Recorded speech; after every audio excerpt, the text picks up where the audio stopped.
Well, chasing cult crimes requires peeking and poking around in some of the strangest places. Inside the FLDS, I uncovered a lot of information at one of the polygamists' favorite watering holes. And I mean watering hole. And we're going to talk about Maxwell Park and why I spent so much time there looking for leaders of the fundamental polygamist church known as the FLDS. It's Fundamentalist Fridays.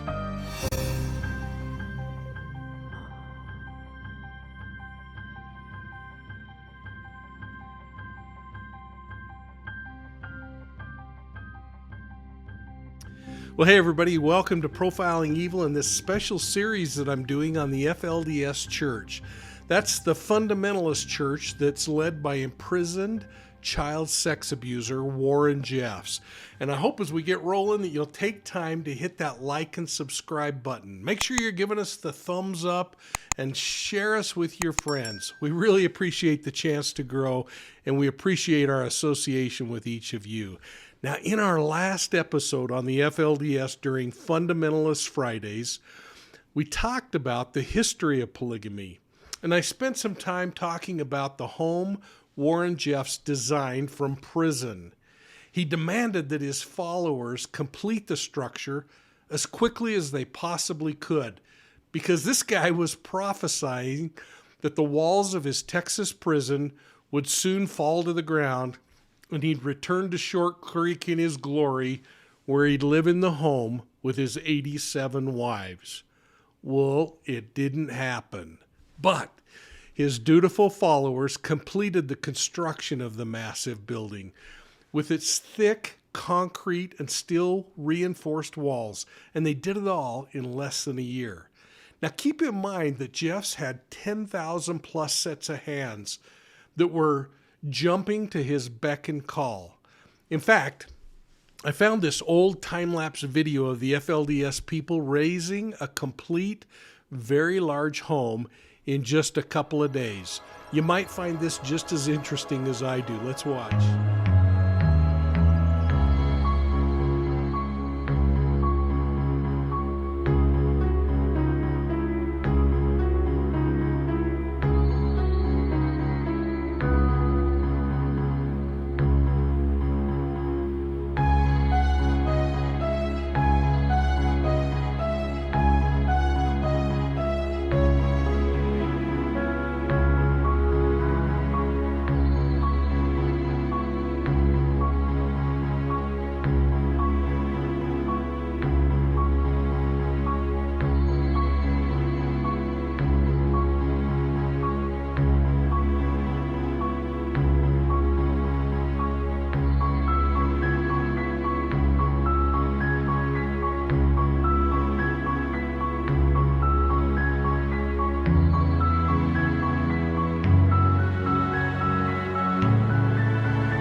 Well, at the conclusion of the last video, I was joined by Sam Zitting-Wyson of Growing Up in Polygamy, and we were outside of Warren Jeffs' homes where we talked about the building and the area. I hope you'll go back and listen to Sam's reaction as I drug that kid inside the structure, a place that he swore he'd never enter. And frankly, rightly so, because Sam knew firsthand as a former member of the cult what would happen inside those doors. And let me be very clear, folks. Sam was a child raised in a polygamous family. He has 34 brothers and sisters and had 4 mothers. He knows what polygamy is about, but he chose to leave the FLDS at age 18 and venture into the outside world. And that's where he met his amazing wife, Melissa. And today they have 2 children, and they're having a very wonderful, happy life. But go over to Growing Up in Polygamy and subscribe to their channel. I know I'm subscribed. Now, Sam and I are going to go make our way over to Maxwell Park as we tour Short Creek together, talking about our experiences in the community. His memories come from growing up there, and mine are based on the many years I investigated allegations of abuse in the FLDS. To understand how Maxwell Park got its name and why this little piece of green space became so special to the members of the FLDS, we've got to go back in time about 120 years. Now that's when William Maxwell and his sons settled the area of Short Creek. Living in the region was incredibly difficult. This was 1900. And Maxwell, in reality, only lasted there a few years before he moved on to California. But he had an impact on the community. You see, while in Short Creek, Maxwell developed a lasting friendship with a guy named Jacob Luritzen. This was another pioneer who settled the area with Maxwell. And Maxwell and Luritzen named many of the landmarks in the area, including El Capitan that we saw last time, Trail Mountain, Jan's Canyon. In fact, Jan's Canyon was named after Luritzen's 5-year-old son, Jan, who died in a drowning accident. It was Luritzen who actually named the largest canyon where the park sits today after his friend, Maxwell. Well, these early settlers liked the location because it had a flat area that was secluded from the rugged surroundings. And almost immediately, it became a favorite community picnicking and celebration area for the entire community. Now, for those Disney fans among us, Luritzen's son-in-law, a guy named Les Clark, built a little cottage near Maxwell Park that became the inspiration for that famous Mickey and Minnie Mouse artwork. Clark went on to author 17 published novels from that location. In fact, his novel Rose in the Flame was made into a Hollywood movie back in 1954. But what's really cool to me is the fact that that old flagstone cottage still remains on some privately owned piece of ground there. Now, in 1961, the Luritzen family, who, by the way, were not polygamists, sold the 120-acre parcel that would become Maxwell Park to the UEP. UEP stands for the United Effort Plan, and it was operated by the FLDS. The United Effort Plan actually was put together so that all of the members of the FLDS church could pool their resources and equitably share them among everyone else. Sadly, over time, the people that benefited were the leaders. But when the property was sold to the FLDS, the Luritzens included a requirement to keep the park as green space. But now, 60 years later, the new leadership in Hildale wants to turn the place into a resort. And the Luritzen family is really unhappy with their decision to do so. Now, it was their great uncle, Leroy Johnson, who was also a former leader of the FLDS, that agreed to this arrangement to keep it green space. In fact, there was a clause that stated the buyer, FLDS, would set aside the land as a park. The problem with the agreement, though, was it was never recorded with the county. And the issue now is a legal question that remains unanswered. But when Leroy Johnson, this leader of the FLDS, died, Rulon Jeffs, Warren Jeffs' father, took over the management of the FLDS and the United Effort Plan.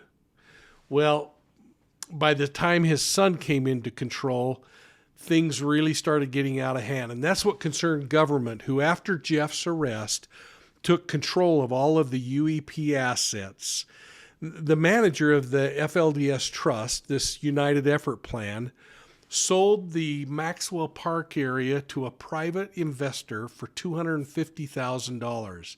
And it's that new owner that wants to change the park into a resort, taking away public access, the equity, and most importantly, the spring-fed water that's inside the park.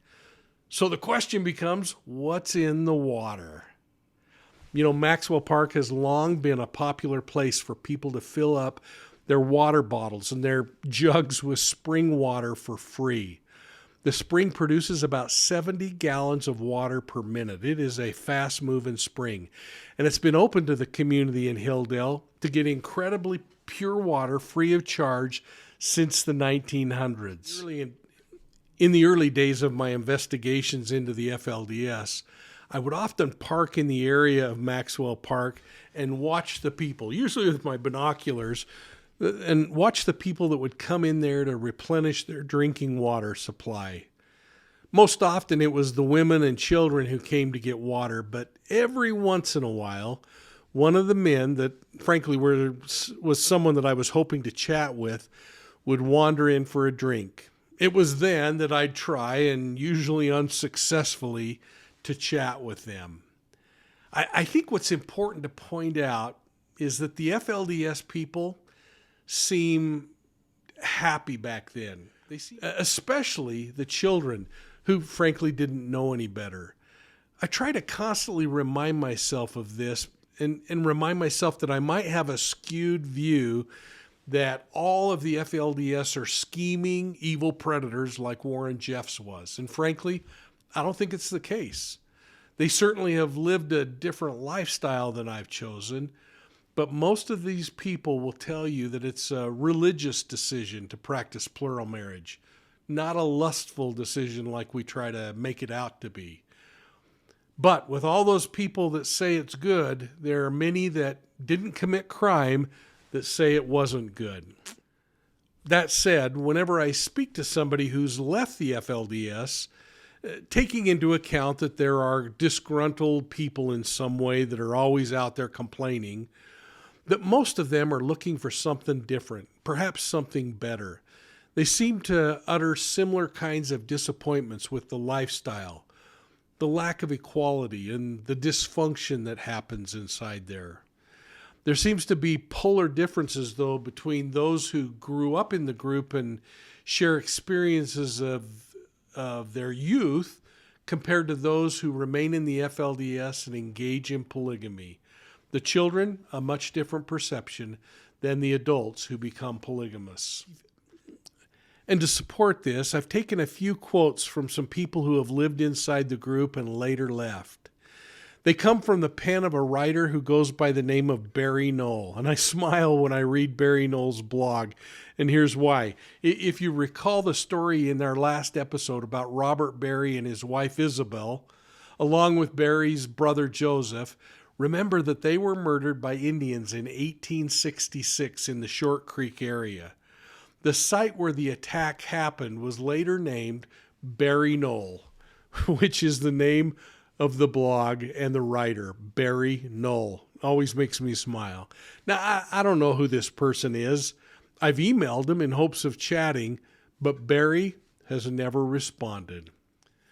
But Barry reminds us that the vast majority of the FLDS people are good, hard-working folks who are full of faith. There are thousands of stories of the good things that happened inside the FLDS. You'll hear Sam talk about that from growing up in polygamy. But like all situations, there are good and bad parts to the stories. But who could have believed how bad this story would get under the rule of Warren Jeffs? You see, life for the FLDS membership was much different in all accounts before Warren Jeffs took over. Everyone that I've spoken to agrees on this, especially the older people who lived under even Rulon Jeffs or Johnson before that. You see, prior to Warren Jeffs, The community worked together.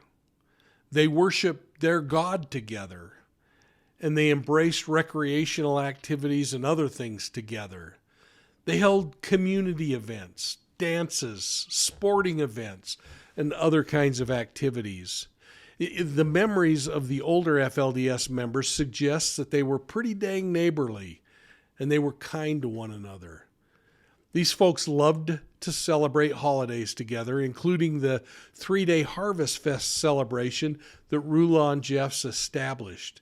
On Statehood Day, they would hold another grand celebration at either Maxwell Park, where we're visiting today, or Cottonwood Park on the Colorado City, Arizona side of the border. But all of that changed when Warren Jeffs took over. And the sicker he got, the more difficult life became for the FLDS. But one former FLDS member recorded a memory of growing up in the community. It sounds much like the memories that you and I might have had from our youth. Now, I'm using artificial intelligence to create the voice here, so you'll kind of figure out that it's that way, and I'm taking the words that were penned. The writer said this: I love the community programs, and the Harvest Fest, and the park fundraisers, and the 4th and 24th of July. I love doorbell ditching on Valentine's Day, and going for quiet walks on summer evenings. I love drives with my family and our hikes together in Water Canyon. I miss playing baseball in Maxwell Park, and all of the amazing homemade food. I miss talking with family and any friends who dropped by at dinner time. And I love not having television. We sang for everything. I loved the dances, and staying up all night, and helping anyone on a work project. Whenever someone lost a loved one, even if it was a baby or small child, more than 4,000 people would come to the funeral. I loved not having to lock my doors at night and being able to leave my keys in my car. These are the things that I truly miss.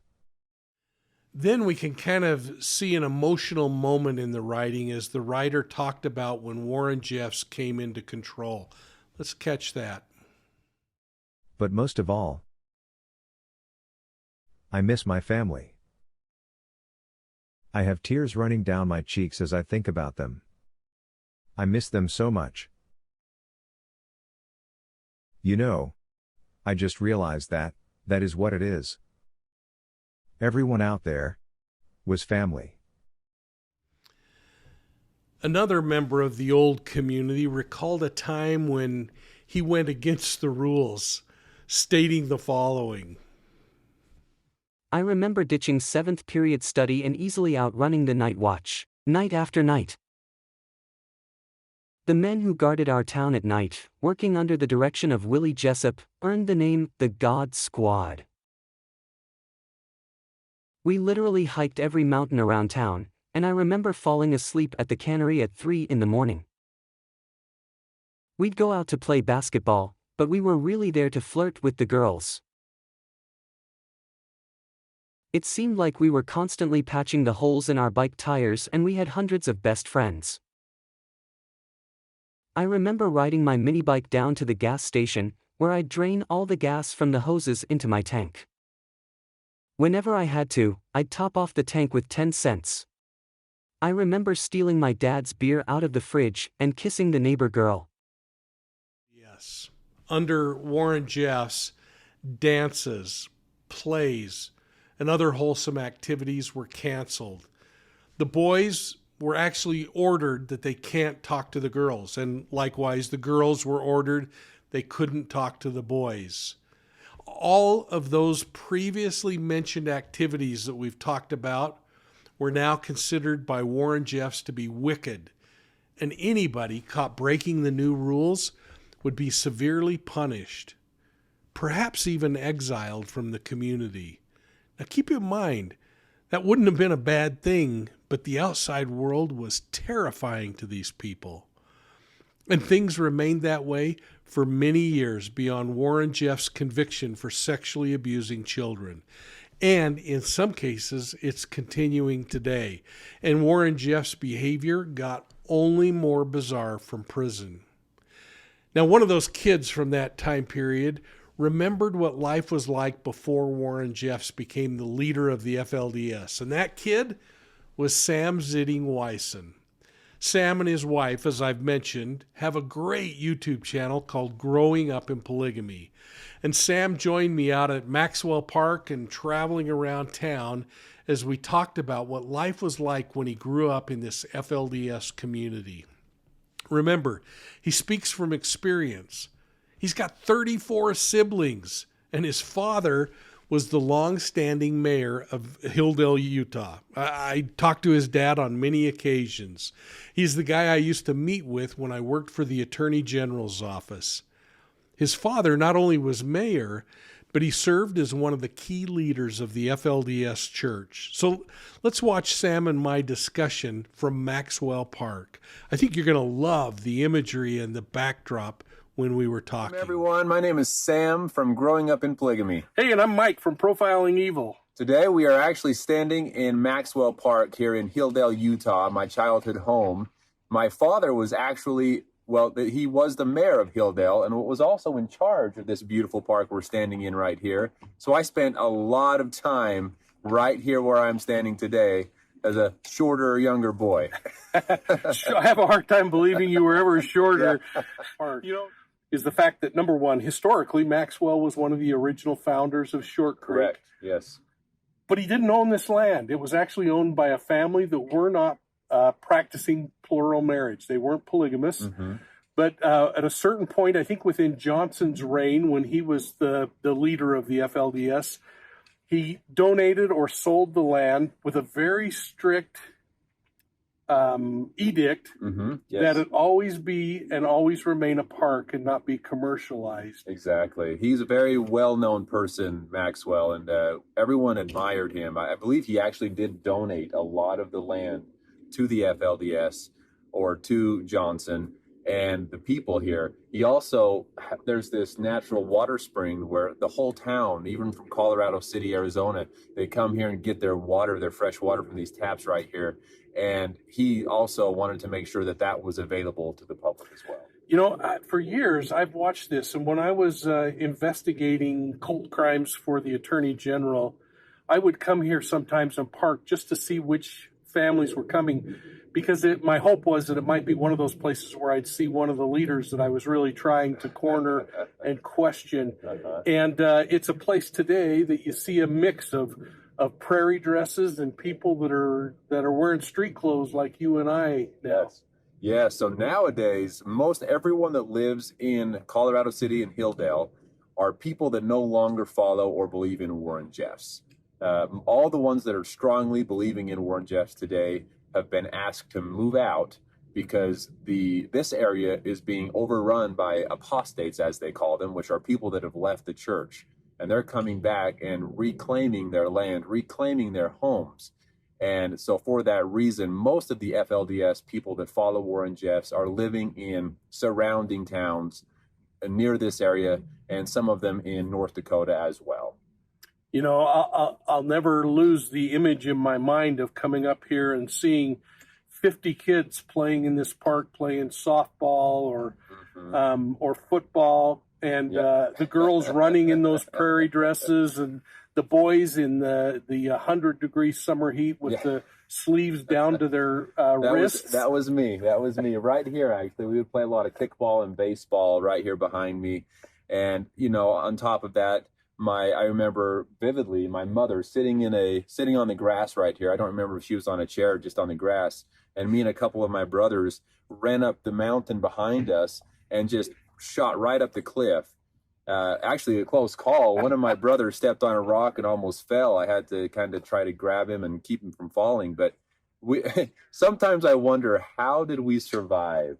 How did we survive? And of course, my mother was down here yelling and trying to get us to come back the whole time, afraid for our lives. But man, we had a lot of good times here. Well, you know, you say, oh, my brother, but you had 34 siblings, didn't you? One of my brothers, yes. yeah. I mean, a lot. Take a minute and just share what life in a polygamous family was like, because outside of the drama that came with plural marriage, Yes. kids kind of had a great time, didn't they? We did. You know what? And during my time, the majority of my childhood out here was really great. And not everyone can say that, but I know a lot of others can. I was blessed to be born into a really good family. I feel like my mother was very loving, very just an angel. And my father was a hardworking person that taught us a lot of great values. I mean, yes, there was the strictness that came along with the mentality that everyone had to obey and look up to. And, in some families, the father was almost more like a king figure because of the teachings of the church. Yeah. So there was that side of it where people said, did you just run up to your dad sometimes and say, hey, what's up, Dad? Not really. No, it was more of he was the ruler, which we looked up to and obeyed. But I feel that he tried to do it in the best and kindest way he could.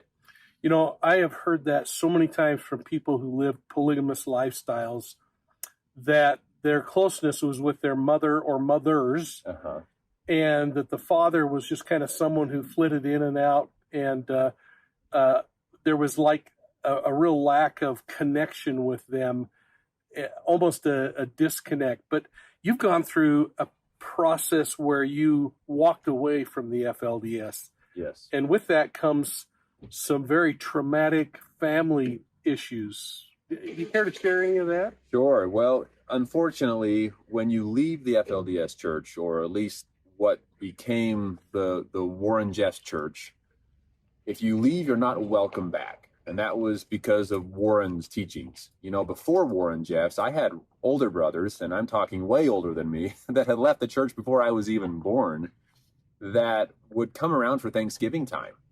And that was before Warren Jeffs put an end to all fun, too, which included Thanksgiving and any other celebrations we had out here.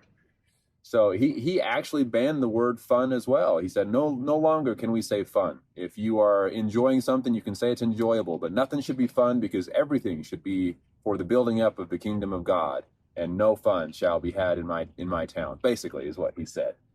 I don't know. The God I believe in, I think, really likes fun. But right. It is another way of coercive control in these organizations, in a way which people are then subjected to emotional punishment, in my opinion. I want to get one elephant out of the room here, and that was when I came into town as a police officer, and I'd pull up and see a bunch of kids like Sam Zitting out playing baseball. What was going through your mind? Well, that's a great question. And honestly, not only, I wouldn't say so much afraid as just very unhappy to see any outside police officers, because within the FLDS church, when I was out here, we did have our own local officers, police officers, which I'm sure you're familiar with. But of course, they were obeying Warren Jeffs as well. So you can see how that could be. It's good to be king, right? Exactly. But a good thing on my side for the local police officers, and then I'll get to the outsiders, was the fact that my father being the mayor, I didn't feel like I was really ever going to get into trouble, because he was the mayor of a city. So the police officers, in a way, looked up to him and respected him. And so anyway, that was helpful. But as far as outsiders, especially law enforcement outsiders, we were taught to believe that you were all wicked, evil people trying to come in and destroy the church of God. Now, that was kind of taught by the church. Everyone being wicked wasn't necessarily taught in my family, but it was an idea throughout the town. And so when we would see a police officer come up and, if we could tell right away that you weren't a part of the FLDS church, we would either try to run and hide, or we would just give very displeasing looks, I guess you could say. Well, I was the recipient of many of those displeasing looks. Hey, before we leave Maxwell Park, just kind of help people understand this incredible vista that we're looking at, and where it really is situated, because it's a place where worldwide people will know the area that this is. Yes, so right behind me, if you were to walk over that mountain, just a quick little easy walk, right? Over this mountain, you would actually come down into Zion National Park, very well known park throughout the world here in southern Utah. And so we actually have the beauty of Zion National Park in our backyard, and that was my backyard. That was where I spent my time. We weren't allowed to have any TV or entertainment really, or TV or video games or all of that stuff. And so we spent our time outside. And honestly, that is one of the reasons I felt that I had such a great childhood. But yes, very, very beautiful. I think I took it for granted when I lived here, like most people do when they live in a beautiful place. But it was a very beautiful place to live. Well, it is absolutely incredible. And over my shoulder is what's the name of that peak? So people call it El Capitan. And of course, that comes from a more well-known mountain in California, but it was also named El Capitan. And that was a place that there's a American flag on the top of that peak. And we would spend a lot of time climbing that mountain. And if you look at it, you wonder, how can you climb a sheer cliff? But there is a way to get up there. It's not easy, but you can hike up that mountain too. And how many members of the community over the years perished making that climb?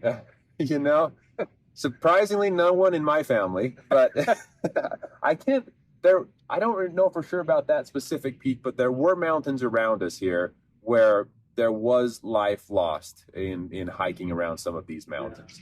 And one of those mountains is actually one that was forbidden to hike so we were told by leaders of the church that Gadianton robbers their spirits still lived and dwelled in some of these surrounding mountains here. And so we weren't allowed to hike some of the mountains. And now I still wonder to this day if maybe there was something hidden in those mountains that they just didn't want us to find, or what exactly the reason for that was, but we were afraid to hike some of these mountains. Yeah, it makes you think of all these movies that have come out where there have been those kinds of ghost stories, and it was a mine that was holding gold or something like that. Yes. Hey, so we're going to pan out on drone here and kind of look at Maxwell Park, and then kind of swing around in a 360-degree radius and look at the area. But you've talked about playing baseball here and your mom sitting there. Do you have another favorite memory from here? Here, just behind us, there's a couple picnic tables you can see. And we would come up here some days with the family. And when I say family, yes, I mean a village of people. We would come up here and have a picnic or something, and we would just run around as young kids and play tag or frisbee or whatever we could get our hands on. But we had a lot of fun and a lot of memories up here. There was a horseshoe pit. I don't know if it's still here or not, but we would play horseshoes a lot. And I remember back in those days, I could barely lift up the horseshoe to try to get a ringer. But there was always something to do outdoors, and that was where we focused most of our entertainment. It's interesting philosophically, if we could just disconnect a little today from the way we live and embrace some of that in the way you lived, but find balance, which never happens in a cult. There's never balance. But if you could have had the opportunity to enjoy good cinema and watch the news and yet still have all that time out in the woods and time to think, imagine what that would have done. And we talked about it this morning with the woman from the school about how important transparency is. Correct. Yes. Very, very important. When a group of people are trying to hide everything from the outside world, it should raise some red flags. In my case, we were told that we were hiding for God. We were hiding for him, and it was because the outside world would come in and destroy us. So, of course, they found excuses, but as a young boy, I didn't see any red flags. But from the outside looking in, of course, I see a lot now. Yeah. Well, hey, let's move down into your neighborhood where your home is. I want to first stop, though, at the baby cemetery, because it was a place that troubled me for many, many years. Frankly, today still troubles me over the fear of children that might have been buried that were never documented and no record to ever show they existed. Right. So we'll talk about that. Sounds and great. Then let's walk across the street to your house. Okay. See y'all there. Well, folks, there's clearly something in the water in Maxwell Park. And if you ever get there, make sure you fill up your water bottles. In fact, the free water might come to an end soon because there are so many outsiders coming in and taking advantage of the existing circumstances that things may have to change. In fact, if you go there today, it's likely that you could run into a large tanker truck filling up their 10,000-gallon tanks and leaving the locals scratching their heads as they stand there with their 5-gallon jug just wanting some drinking water. Now, I don't know what the future is for Maxwell Park. It's probably anybody's guess. But I think turning this into a high-price resort, it might be nice for Hildale's tax situation, but I think it comes at a much greater cost, not only to the people, but to the environment there. In fact, the environment's pretty intriguing and, quite frankly, something worth protecting. There are a bunch of different kinds of animals that call the park home. Here's a couple of goofy facts in that regard that I found that I thought you might be interested in. There are 12 different woodpecker varieties in the park. It's also filled with finches and wrens who love the bright red fruit of the native prickly pear cactus. And I'll tell you, the cactus is incredibly beautiful in the springtime. Maxwell Park is the kind of place where you might see a herd of mule deer or, on occasion, a bighorn sheep. And it's certainly not unusual to stumble across a coyote or a fox that's running through the park when you pull in, and occasionally even a mountain lion. And remember, folks, this is just south of Zion National Park. It's in a semi-arid climate, and the temperatures aren't too bad there, usually around 93 degrees in the summertime, and in the winter, it might be around 48 degrees, which is pretty dang bearable when you're out walking around. Water from the park and the surrounding canyons drains into a little place called Short Creek, which ultimately flows to the Virgin River, the Colorado River, and all the way down into the Grand Canyon and then into Lake Mead. I mean, it's really pretty amazing how far this drains. But if you decide to go out hiking there, remember the weather conditions can really change in a hurry, and floods are a major concern. Most of the year, Short Creek riverbeds are completely dry. But when those rains come or winter snows melt, Short Creek can become a raging, tumbling torrent of this like silt-laden water. And frankly, it's a place that's claimed a number of lives over the years. In fact, one of the most recent tragedies that occurred happened in 2014 in September.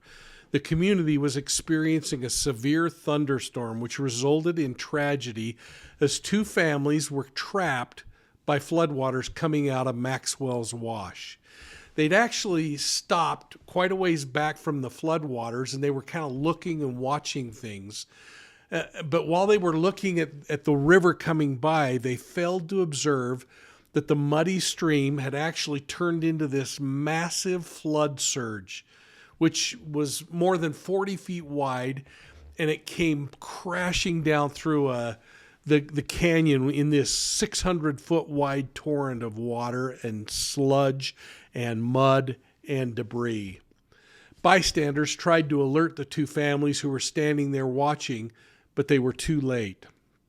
In fact, they watched in horror as the floodwaters carried two vehicles off of a 20-foot embankment. Only 3 boys out of those two families was able to escape. 13 people ended up dying in the floodwaters on that day on Short Creek. And just over the mountain in Zion National Park, 7 more hikers were killed when the flash floods caught them off guard and they weren't able to get out of the canyon in time. In total, 21 lives lost in one day as a result of floodwaters in those treacherous canyons. Now, we're looking pretty microscopically at the ill side of polygamy and the evil side of war and jest, but I think it's only fair to point out that many people who have lived in the FLDS community were really good people. Sam is a great example. They were just folks trying to live their lives in accordance with their beliefs. The members of the FLDS are a generational closed society. Now, this is a term that I've labeled these types of communities, and I hope this helps a little bit. Yes, they were and are, in my opinion, a cult. But in their defense, the people living there that are practicing polygamy are, for the most part, generational members. That means they were raised through their childhood, their youth, and their adulthood in this ideology. It's all that they've ever known. And keep in mind, whether it's positive or negative in your mind, the members of this community were completely shielded from the transparency of the outside world, the real world in which we live in. They didn't, and I suspect they still don't, watch the news. They don't read from a newspaper or a variety of books of their own choosing. They don't access online content where they can receive the positive or the negative sides of the web. They're isolated from the world, and they believe everything that their leaders tell them. Now, if you are like me and most people in the world, you exhibit many of the characteristics of your parents, or at least those people who had influence of you over your life, especially in your youth. I really try to keep this in mind whenever I have the desire to judge the lifestyle of the polygamists or other people. And frankly, I hope that we all are a little careful in our judgment. But some pieces of judgment, like the secrecy and the things that Warren Jeffs did, I think we can judge. Now, that said, secrecy is usually a sign of something that people have to hide. And when there's something to hide, things like sexual abuse of young girls in the name of religion, I find it a little easier to develop opinions about it. And I want to also state that I don't believe many of these people would have chosen this lifestyle if they'd have been able to see the other choices that were out there in the world. I don't think young girls would choose to become child brides to men who are 50 years older than them. I don't think women would choose to have someone dictate who their lifetime companion and mate would be, rather than going through the dating process, experiencing the ups and downs, and choosing somebody that they want to live with forever. But this is how cults work and how they maintain control over their members. In fact, in my book, Deceived, an investigative memoir of the Zion Society cult, I outline some of the common characteristics of cults. The first, and I think the oftentimes most important part of a cult's success, is whether or not they have a charismatic leader. Personally, I don't think Warren Jeffs was very charismatic, but he took over the reins from several other men that the group had followed for generations. They believed if God wanted this person to be the prophet, that they should support him. Can you see the difference here between being raised in an ideology generationally or joining later in your life as an adult convert? This is where the charisma usually comes into place. And the FLDS were completely different. The members of the group believed their members were prophets of God, and as such, infallible, and the only way they would get to heaven is to follow their leaders. We're going to continue to explore cult characteristics more as we progress through this 12-part series. But there's one thing I believe was consistent in Warren Jeffs' leadership inside the FLDS, and that was that he was consistently narcissistic and arguably psychopathic. It appears that he took control of the group by illegitimate methods, convincing people that his father wanted him to be the next leader.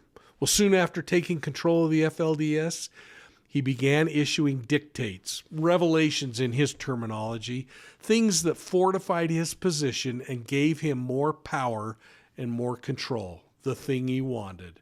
And like most cult leaders before him and those who will follow, Warren Jeffs claimed a special exalted status for himself. He claimed that he was a prophet of the FLDS God. Hey, don't miss next week's Fundamentalist Friday, because we're going to be exploring the FLDS baby cemetery. We're going to learn more about the UEP, the United Effort Plan. I hope that you're enjoying this deeper look into the neurocenter of the FLDS polygamous group in southern Utah. And I hope that you'll put your comments down below, letting me know what you think about this idea of Fundamentalist Fridays. You can find Profiling Evil on Facebook, Instagram, Twitter, and YouTube. And please make sure you're catching us on Profiling Evil podcasts. You can find those on your favorite podcast platform. And please, make sure you've signed up for our digital newsletter, the BOLO. That stands for Be on the Lookout. And the only way you're going to get it is if you sign up. And you can do so at profilingevil.com. Hey, and listen, folks, if you found this topic to be interesting, check out my book, Deceived. Again, it chronicles my investigation into and the ultimate takedown of a religious cult that was abusing children. You can order it through profilingevil.com, and I'll make sure I sign it if you do it in the next 60 days. But I want you to know the proceeds from that book are going to build a children's justice center. It's not going in my pocket. So thanks again for your support of Profiling Evil, and we'll see you soon at the next crime scene.